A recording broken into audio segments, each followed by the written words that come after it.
오늘 하루도 수고 많으셨습니다.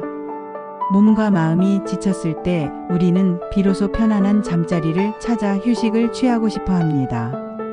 그런데 어떤 날은 내면에 어지러운 감정이 뒤섞여 쉽게 잠들지 못하고 뒤척일 때가 있습니다. 이럴 때 부처님의 가르침이 큰 위로와 통찰을 줄 수 있다고 생각합니다. 지금부터 아주 긴 시간에 걸쳐 불교 철학의 핵심 내용을 자세히 풀어보려 하니 부담 없이 누워서 듣다가 자연스럽게 잠들어도 좋습니다. 중요한 것은 이 이야기 속에 담긴 무상과 무아, 연기, 윤회, 보식, 계율, 분노 다스리기, 참회와 정진, 선정과 지혜 등 불교적 사유가 조금씩 마음에 스며들어 내일을 더 편안하게 만들어 준다는 사실입니다. 먼저 인생에서 꼭 알아둬야 할 것은 무상이라는 개념입니다.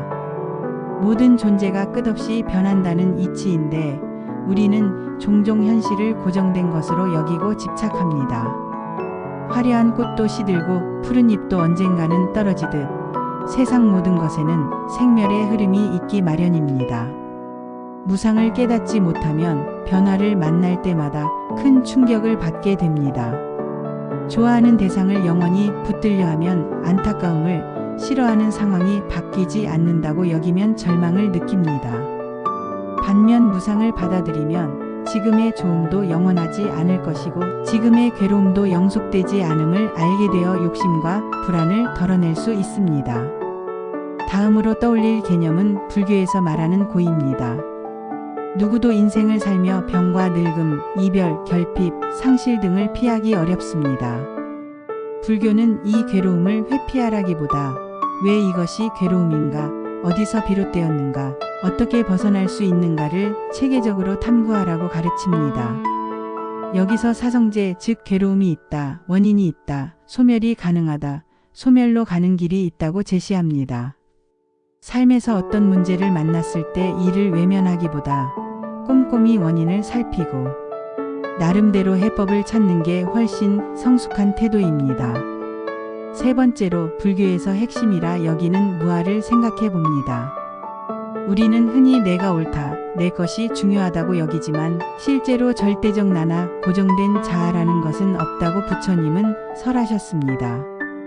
몸과 마음마저 인연 따라 모인 것일 뿐 본질적으로 영원한 나라는 실체가 없다는 뜻입니다. 무아를 인정하기 전에는 내가 가진 것, 내가 가진 생각을 절대화하여 타인과 끊임없이 충돌할 수밖에 없습니다. 하지만 무아를 깨달으면 내 의견이라 여겼던 것도 사실은 학습과 경험에 의해 잠시 생긴 관념일 뿐임을 알게 되고 그래서 더 유연해집니다. 네 번째 사유할 것은 윤회입니다. 불교에서는 전통적으로 죽고 나서 다시 태어나는 윤회를 말하지만 이를 더 일상적으로 해석하면 우리가 매 순간 짓는 행위와 마음이 다음 순간을 만들어 가는 과정도 윤회라 볼 수 있습니다. 예를 들어 늘 비슷한 방식으로 다투며 반복되는 갈등이 있다면 그것이 곧 윤회의 굴레라고 말할 수 있습니다. 왜 우리는 같은 문제로 끝없이 싸우나? 를 돌아보고 내 쪽에서 다른 반응을 시도하면 그 윤회를 끊을 수 있습니다. 이처럼 윤회는 결코 숙명적이지 않으며 마음 쓰는 방식을 달리함으로써 우리는 새로운 길을 열어갈 수 있습니다. 다섯 번째, 불교의 핵심 사상인 연기를 떠올려 봅니다. 모든 존재가 서로 의지에 발생하고 소멸한다는 뜻입니다. 내 몸은 부모와 자연의 조건들이 어우러져 생겼고 내가 사용하는 물건 하나하나에도 수많은 사람과 자연의 노력이 담겨 있습니다. 연기를 깨닫는 순간 내 것 내 공로라는 생각이 겸손해지며 세상 모든 것에 감사할 마음이 커집니다. 여섯 번째는 보시입니다. 단순히 돈이나 물건을 베푸는 것뿐 아니라 내가 가진 따뜻한 말, 배려심, 작은 도움을 나누는 모든 행위가 보시에 속합니다. 보시는 결코 내가 손해보는 일이 아니라 오히려 내 마음이 넓어지고 이익이 돌아오는 길입니다. 집안에서도 서로를 존중해주고 대화 상대가 되어주는 작은 행동 하나가 보시가 될 수 있습니다. 일곱 번째로 바른 말과 침묵의 균형을 생각해 봅시다. 많은 갈등은 결국 언어에서 비롯됩니다. 그래서 부처님께서는 험담, 거짓말, 이간질, 욕설을 삼가라고 하셨습니다. 우리는 화가 나면 과격한 말로 상대를 제압하려 하지만 그 순간 관계가 파괴되고 내 마음도 괴로워집니다. 때로는 침묵이 낫지만 꼭 필요한 말을 하지 않고 넘어가면 오해가 커질 수도 있습니다. 결국 지혜로운 대화가 필요하며 그 지혜는 내 마음을 차분히 살피고 상대방의 입장에 귀 기울이는 데서 나옵니다. 8번째, 분노 다스리기입니다. 분노는 일어나기 쉽고 사라지기 어려운 감정 중 하나입니다. 잠자리에 누워도 낮에 받은 분노가 가시지 않아 쉽게 잠들지 못할 때가 있습니다. 이때 내 분노는 대체 어디서 왔나, 무엇에 집착했기에 이렇게 화가 나나 하고 관찰하면 그것이 결국 내 고집과 기대가 깨어진 데서 비롯되었다는 걸 알게 됩니다. 호흡을 깊이 하며 생각을 가라앉히면 분노의 불길이 조금씩 약화됩니다. 잠들기 전 이 과정을 한 번씩이라도 거치면 훨씬 편안히 숙면에 들 수 있습니다. 9번째, 계율을 다시금 상기합시다. 불교가 말하는 계율은 나와 남을 모두 이롭게 하는 질서입니다. 살생을 삼가고 거짓말을 하지 않으며 술이나 음주로 자기 제어력을 잃지 않고 지나친 욕망에 빠지지 않는 등 기본적인 가르침이지만 지키면 갈등의 대부분이 크게 줄어듭니다. 계율을 어긴다고 당장 벌받지 않을 수도 있지만 결국 내면의 거리낌이 커져 내 삶에 부정적 영향을 초래합니다. 10번째, 참회와 정진을 기억해 봅시다.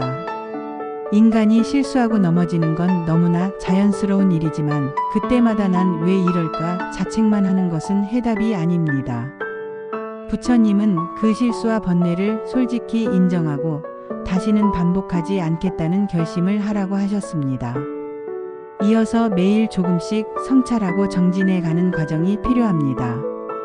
오늘 조금 더 나아졌다면 그것으로 충분합니다. 그렇게 시간을 두고 진척을 이루면 자신도 모르는 사이에 마음의 큰 변화를 경험하게 됩니다. 불교에는 이것 말고도 무수히 많은 가르침이 있습니다만 핵심적인 것만 나열해도 우리의 일상은 충분히 변화할 수 있다고 생각합니다. 먼저 무상을 깨닫고 매일 달라지는 세상과 몸과 마음을 자연스럽게 받아들입니다. 고라는 고통도 외면하거나 부정하기보다 직시하고 원인을 파악하여 해결책을 탐색합니다. 무아를 이해하면 내 의견을 절대시하지 않게 되고 갈등이 줄어듭니다. 윤회 개념을 적용하면 내가 그간 반복해온 부정적 습관과 관계를 끊을 계기를 만들 수 있습니다. 연기를 떠올리면 내 작은 삶도 수많은 존재와 얽혀 있음을 깨달아 감사와 책임이 생깁니다. 보시를 통해 이웃에게 기쁨을 주는 습관을 들이면 스스로도 마음이 밝아집니다. 바른 말과 침묵을 지켜 남에게 상처 주는 언행을 삼가면 의미 없는 갈등이 줄어듭니다. 분노를 다스리는 훈련을 통해 마음의 불씨를 조절할 수 있게 되고 계율을 지킴으로써 내 스스로도 안전하고 자유로워집니다. 참회와 정진을 반복하며 조금씩 실천해가는 과정에서 내면이 성장합니다. 깊이 들어가면 선정과 지혜가 뒤따라 마침내 해탈과 열반에 가까워질 수도 있습니다.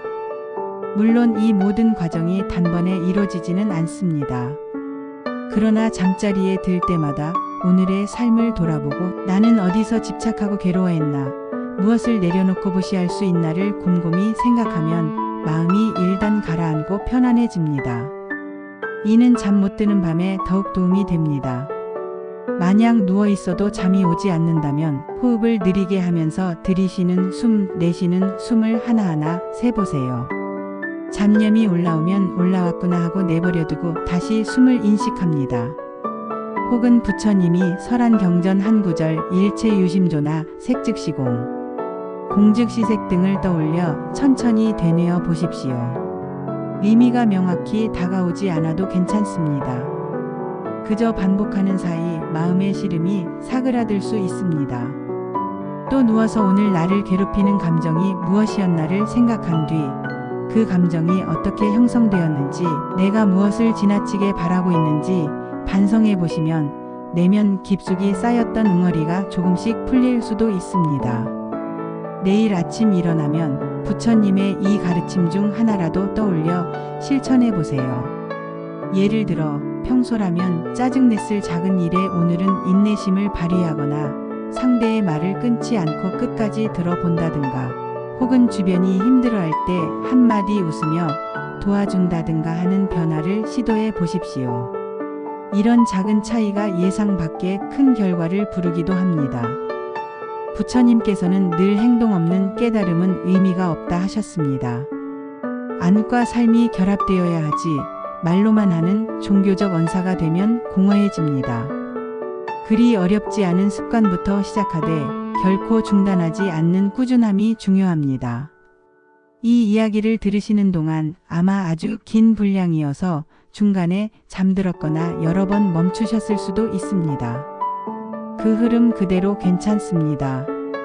깨어있는 동안 몇 문장만이라도 마음에 새겨지면 그것으로도 충분한 가치가 있습니다.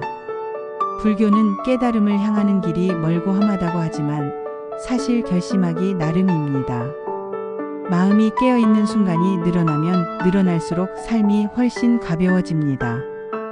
또 하나 강조하고 싶은 것은 남을 위하라는 자비 개념입니다. 우리가 살아가는 세상에서 대부분의 번뇌는 서로 상처 주고받는 인간관계에서 비롯됩니다. 자비심은 상대를 있는 그대로 수용하고 그의 고통에 공감하며 필요한 도움을 주려는 태도입니다. 이 자비가 깊어질수록 나 자신이 더 편해진다는 사실을 많은 수행자들이 증언합니다.